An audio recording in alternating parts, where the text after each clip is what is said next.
Good morning everyone. Slide discussion. History. 20-year-old male patient with nasal obstruction. This is the slide given to us.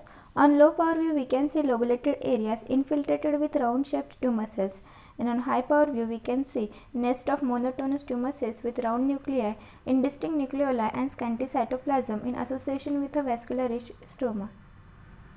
Diagnosis. Features suggestive of olfactory neuroblastoma. Introduction. Olfactory neuroblastoma is an uncommon neoplasm that arises from the olfactory mucosa in the superior portion of the nasal cavity.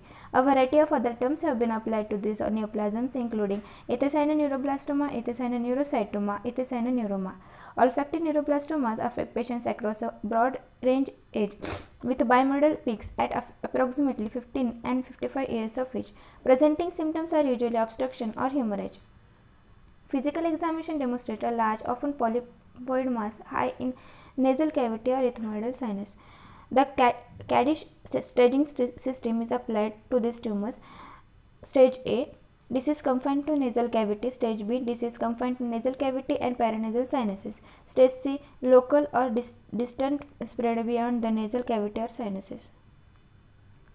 At low power, the tumor exhibits two major growth patterns.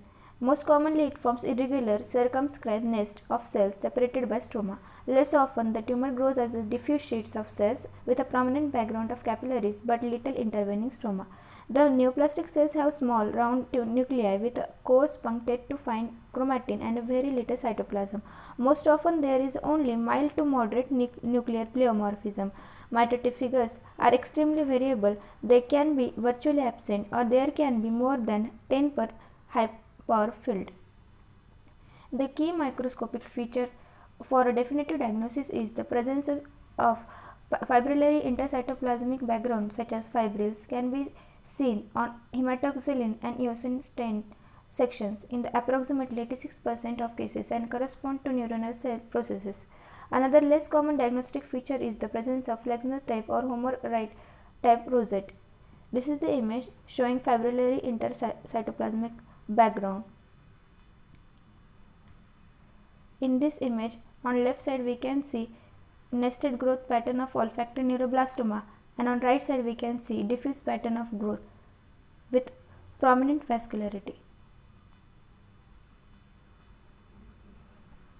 Immunohistochemical markers used in neuroblastoma are synaptophysin, neuron-specific anoles, S100 protein, HMB45. In this image, we can see cells at periphery of cell nest in olfactory neuroblastoma frequently stained for S100 protein. Thank you.